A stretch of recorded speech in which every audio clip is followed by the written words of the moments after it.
Now I want to turn the emphasis to Mexico. Donald Trump has threatened all sorts of trade sanctions on Mexico, a 25% tariff. But why is he doing this? And I think the answer is there's four things that Mexico knows it has been doing to us with impunity, especially under Joe Biden, that are not sustainable. Remember, Mexico looked at that open border as a win-win-win-win situation. Donald Trump, in this case, has far more cause to be angry with Mexico than he does with Canada. But what we are witnessing is a complete re-examination of the entire North American paradigm of three once close nations.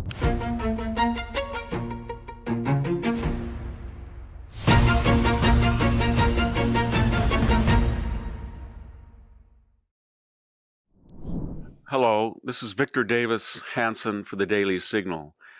Last time I talked about our North American problems with Canada. Now I want to turn the emphasis to Mexico. Donald Trump has threatened all sorts of trade sanctions on Mexico, a 25% tariff. But why is he doing this? And I think the answer is there's four things that Mexico knows it has been doing to us with impunity, especially under Joe Biden, that are not sustainable. The first, it used to run under NAFTA $10 to $20 billion trade surplus. Then it went to 40, then it went to 50, and then during Donald Trump's first term, he renegotiated, it kind of stayed static. Now it's over 175 billion. But get this, it's mostly due to China evading tariffs on China by sending raw product materials to Mexico, computers, phones, appliances, to be assembled by Mexicans and then sent under free trade agreements with us to the benefit of Mexico and China. But 175 billion, that is the second largest trade surplus of any country, and it's getting close to China's itself. Number two is that we had this open border. Mr. Obrador, the former president, said it was a beautiful thing that 40 million people, Mexicans, had come in illegally to the United States. 12 million or more came in during Joe Biden's tenure. That was all done with a contrivance of Mexico. Remember, Mexico looked at that open border as a win-win-win-win situation. Number one, in Frederick Jackson Turner's theory of the safety valve, they thought that when people were dissatisfied and underserved in Mexico, especially Southern Mexicans who were indigenous and subject to a great deal of hostility and prejudice by Mexico City, they would go to El Norte rather than march on Mexico City, and they did. Number two, they felt that they would form an expatriate community. And that expatriate community, which, as Mr. Obrador claims, is 40 million people, I don't know if it's quite that large, but they're a powerful force for the Mexican government's point of view within the United States. There are 50 consulates that Mexico puts in the United States to develop that chauvinism and that pro-Mexican attitude among Americans, residents, and citizens. Number three, the remittances. $63 billion come to Mexico, and that money comes largely from illegal aliens. But more importantly, it comes from people receiving state, local, and federal subsidies. So you, the taxpayer, in terms of health subsidies, education subsidies, housing, food subsidies, are freeing up cash to send $63 billion back to Mexico. There's another problem, and that is the cartels. They welcome in with the connivance or neglect, I don't know how you want to term it, of the Mexican government, Mexican fentanyl product shipped from China. So China sends raw fentanyl.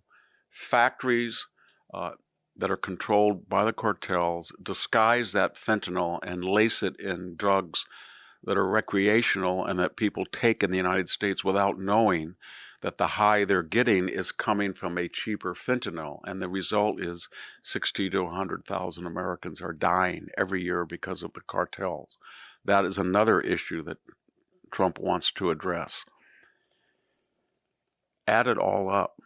If you add $20 billion at least that the cartels are profiting from American drug sales, as well as sending illegal aliens through coyotes and through guides into the United States who pay the cartel for illegal crossings, and you add that 20 billion to the 63 billion in remittances, and you add the 63 billion to the 175 billion in trade surplus, you're looking at almost $260 billion of American cash that's going to Mexico, and they all have that one thing in common. They all share a degree of illegality. They are breaking trade agreements by reassembling Chinese products and running up a huge surplus. They are breaking immigration laws by exporting people here and then sending back cash, $63 billion worth in remittances. And they are breaking drug laws and immigration laws through the cartels. Donald Trump, in this case, has far more cause to be angry with Mexico than he does with Canada. But what we are witnessing in conclusion is a complete re-examination of the entire North American paradigm of three once close nations. I want to add one thing.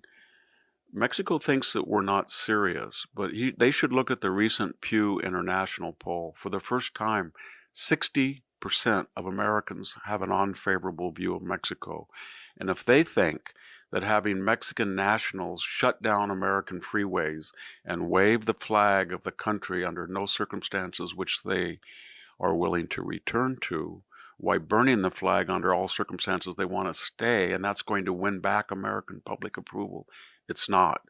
So if President Sheinbaum was wise, she would negotiate with Donald Trump, get that trade surplus from 175 down to 30 or 40 billion, stop all of the fentanyl, help secure the border, look at the remittances, allow us to put a tax on 10 or 15%, and I think we would have cordial relations again. This is Victor Davis Hanson for the Daily Signal. Thank you for watching today's podcast. And for more news like that, subscribe to the Daily Signal. And maybe you can check out my own website at victorhanson.com for podcasts, lectures, ultra series behind a paywall, but more importantly, just daily columns that are accessible and free to everyone. Thank you very much.